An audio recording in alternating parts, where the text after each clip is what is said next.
Fernando Torres e seu pico assustador lá do canal Trave a Trave, então bora lá reagir, deixa teu like, comenta, se inscreva e vamos lá. Fernando Torres foi um daqueles jogadores de futebol que eram completos em sua função, tanto por sua explosão e velocidade, seu faro de gol apurado, como também pelo modo com o qual ele finalizava suas jogadas. Isto que era algo único e que o transformava num atacante letal. Vou fazer agora rodo ele. Sua carreira tinha um prazo que não foi tão longevo quanto esperávamos ou gostaríamos que fosse. O cara que um dia já decidiu uma final de Eurocopa e ajudou a construir uma hegemonia da seleção espanhola, teve uma carreira um tanto quanto insatisfatória. No vídeo de hoje, vamos conhecer a trajetória desse atacante que no auge certamente foi um dos maiores de sua geração. Mas antes de seguir com o vídeo, estou deixando aí embaixo o link do nosso parceiro KB Prime, em que você pode conferir os melhores mantos dos seus times preferidos. A qualidade das camisas é ótima e não fica preocupado, cara. Eu vejo muita gente nos comentários perguntando se é confiável e é claro que é. Sua camisa vai chegar sim, eu não iria manter uma parceria com a KB por tanto tempo se não fosse. Os pedidos vão chegar e você vai renovar seu guarda-roupa com essa promoção deles de 5 camisas pelo preço de 3. Clica aí no link da descrição, cara. Mas o que eu posso dizer é que a edição é muito boa. Fernando José Torres Sanz, ou El Ninho Torres, como também ficou conhecido, nasceu no dia Fernando José Torres Sanz, ou El Ninho Torres, como também ficou conhecido, nasceu no dia 20 de março de 1984 em Madrid, na Espanha. Torres cresceu ao lado de seu avô, que era um torcedor colchoneiro e que, embora não fosse um apaixonado por futebol, acabou influenciando o jovem garoto a torcer pelo Atlético. E esse sim viria a se tornar um jogador de carteirinha que mais tarde faria história pelo clube de Madrid. Logo cedo, Torres passou a jogar futebol em sua região por um pequeno time de bairro, mas isso foi suficiente para que os olheiros do Atlético de Madrid o vissem e se encantassem com aquela joia que já jogava no ataque e demonstrava algumas habilidades com tão pouca idade. E é assim que Torres ingressa à base do Atlético em 1995 aos 11 anos, para começar uma história que mais tarde encantaria o mundo. Durante os meados da década de 90, Torres foi passando por todas as bases do clube colchoneiro até chegar no time profissional, na temporada 2000-2001. Naquela época, o Atlético se encontrava na segunda divisão espanhola, após cair na 18ª colocação na temporada 99-2000. Nossa, que feio, hein? Mesmo que aos 17 anos já estivesse jogando no profissional e marcando gols, aquilo não foi suficiente para que seu time do coração subisse de divisão, tendo então que passar mais uma temporada longe da elite do futebol espanhol. Já na temporada seguinte, Torres conseguiu levar o Atlético de volta à primeira divisão, ajudando o time com 36 partidas e 6 gols marcados. E vale ressaltar que nesse meio tempo, ainda no ano de 2002, Torres já fazia parte do elenco da seleção espanhola sub-19, que havia sido campeã da Eurocopa. E antes disso também havia sido campeão europeu com sua seleção sub-16. Não há dúvidas que era um garoto que desde muito cedo se mostrava um verdadeiro prodígio. E depois da volta à primeira divisão, para a disputa da temporada 2002-2003, Torres permaneceu no clube colchoneiro até o ano de 2007. E durante esse longo período, sua evolução foi constante e esteve sempre fazendo gols, tendo como destaque a temporada de 2003-2004, na qual balançou a rede 19 vezes nas 36 partidas que disputou pela La Liga, o que é uma média impressionante para uma época em que o campeonato espanhol tinha craques como Raul, Figo, Ronaldo Fenômeno e Ronaldinho Gaúcho. Ainda em 2004, Torres é convocado para a seleção que disputaria a Eurocopa em Portugal,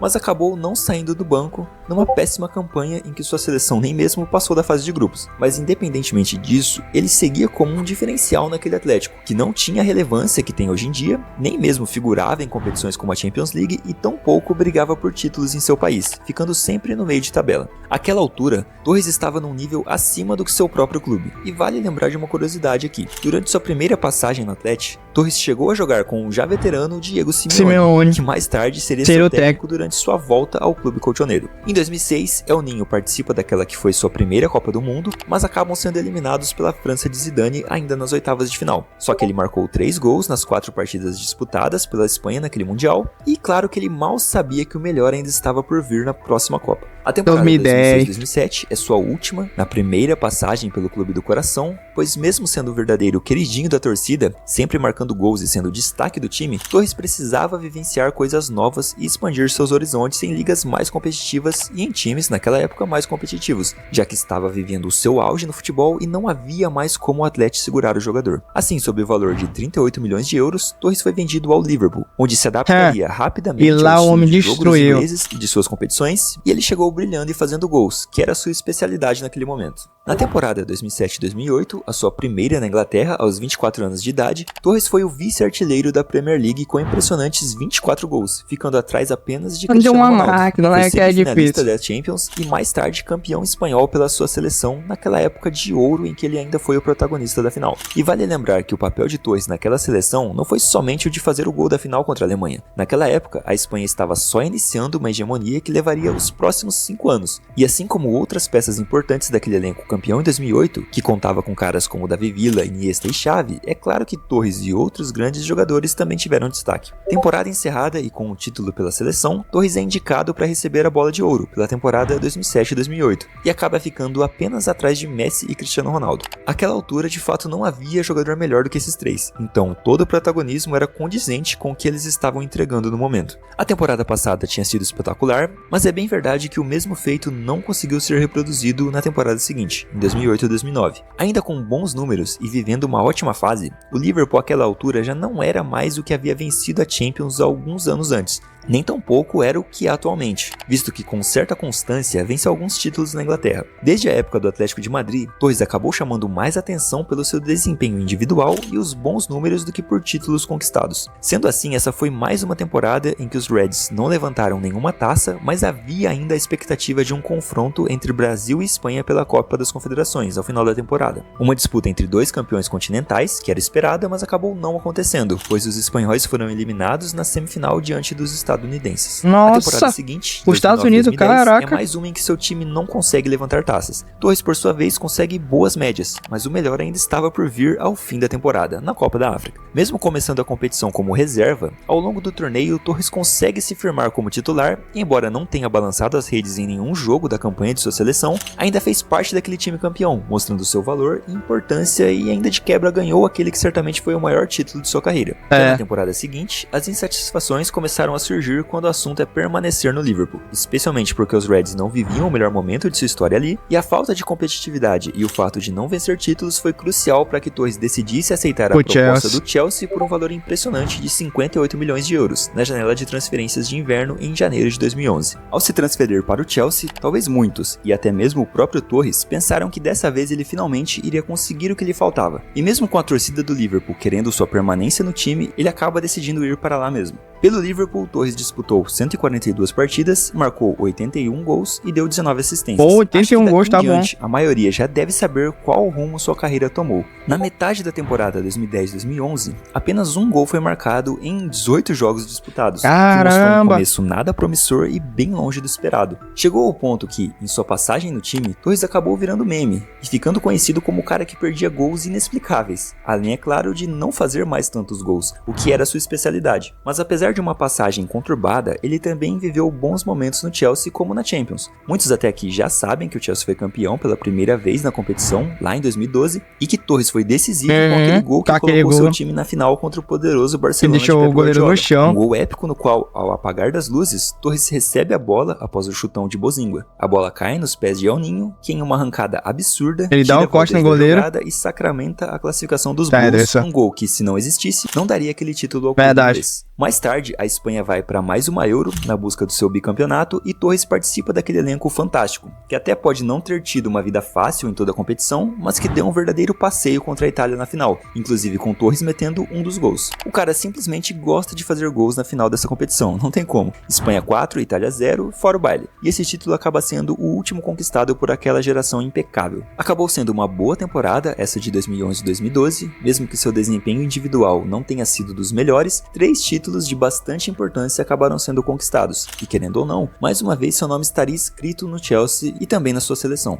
Torres ainda teve tempo de conquistar a Europa na temporada 2012-2013, mas seu ciclo pelos Blues estava chegando ao fim, pois além da conquista da competição europeia, mesmo marcando gol na final contra o Benfica e fazendo uma boa média de gols naquela temporada, sendo muito utilizado e sem sofrer lesões, sua forma física ainda foi bastante criticada naquele momento. E a temporada 2013-2014 é mais uma sem brilho algum e onde o Chelsea acaba não conquistando nenhum título, mas mesmo com uma má fase, ainda houve tempo para Torres disputar mais uma Copa do Mundo, a última de sua carreira, e também a sua última atuação pela seleção espanhola. Foi 2014, Infelizmente, acabou né? sendo um vexame após cair ainda na fase de grupos, perdendo para Holanda e Chile. E pela Espanha, Torres disputou 110 partidas e marcou 38 gols. Já na temporada 14-15, Nossa, eu sabia que ele tinha ido pro Milan, não. Num contrato Caraca. por empréstimo, algo que acabou sendo muito mal sucedido, pois Torres acumula apenas 10 jogos pelo clube italiano e marca apenas um gol. O resultado ruim faz com que o cara seja repassado ao Atlético de Madrid e nunca mais pisasse lá no Chelsea. E esse retorno ao Atlético marca algo muito aguardado. Apesar da má fase a essa altura, Torres ainda continua sendo um reserva de luxo. Deu pelo menos para realizar um sonho antigo, que foi o de conquistar um título por seu clube do coração, que nesse caso foi o da Liga Europa na temporada 17-18 para cima do Olympique de Marseille. Ao todo, Torres disputou 401 jogos pelo Atlético, marcou 129 gols e permaneceu por mais 3 temporadas depois de sair do Milan. Ele atuou por mais algumas temporadas enquanto profissional e dessa vez, na temporada 18-19, Torres encerra sua carreira pelo Sagan Tosu, da primeira divisão do futebol japonês. Lá os números foram modestos, apenas 7 gols em 40 jogos. Assim, aos 35 anos, Fernando Torres enfim se aposentou do futebol. Pode torcer, 35 o auge anos. de Fernando Torres realmente foi um privilegiado, já que o cara era um atacante nato, um matador e fazia gols isso mesmo que eu de qualquer falei. jeito. Fica até difícil definir o que deu errado pro Torres, se foram as lesões, a desmotivação para jogar futebol ou algo desconhecido pela maioria de nós. Ainda não sabemos, mas ficam marcadas as suas contribuições para esse esporte incrível e os momentos em que ele foi decisivo na conquista de títulos do mais alto escalão. Esse é um cara que certamente poderia ter ido mais longe em outra Poderia época, ter ou ganhado mesmo bola por de razões ouro, das galera. quais desconhecemos, mas de qualquer forma, Mas não Fernando Torres aconteceu. marcou toda uma geração e sempre será lembrado pelos seus feitos e pelas características que o tornavam um jogador único e impecável. Por esse vídeo é isso, se você gostou do conteúdo, deixa um like e um comentário aí embaixo para fortalecer o trabalho, e lembrando que a melhor forma de você me apoiar aqui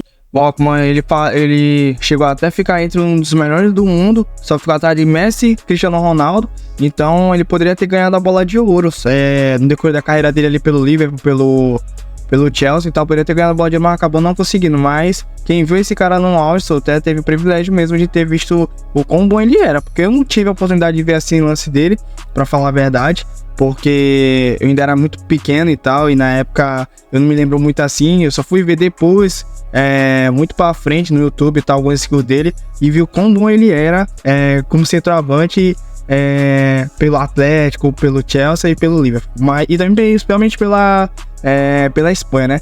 Mas é isso, espero que vocês tenham gostado. Deixa teu like, comenta aqui embaixo se você viu o Fernando Torres jogar no seu auge aí, por qual clube você viu ele jogar, que eu quero saber a sua opinião. Então deixa nos comentários, deixa teu like, se inscreva no canal, me siga no Instagram que vai estar aqui embaixo. É isso, muito obrigado por ter assistido, valeu, até a próxima, fui!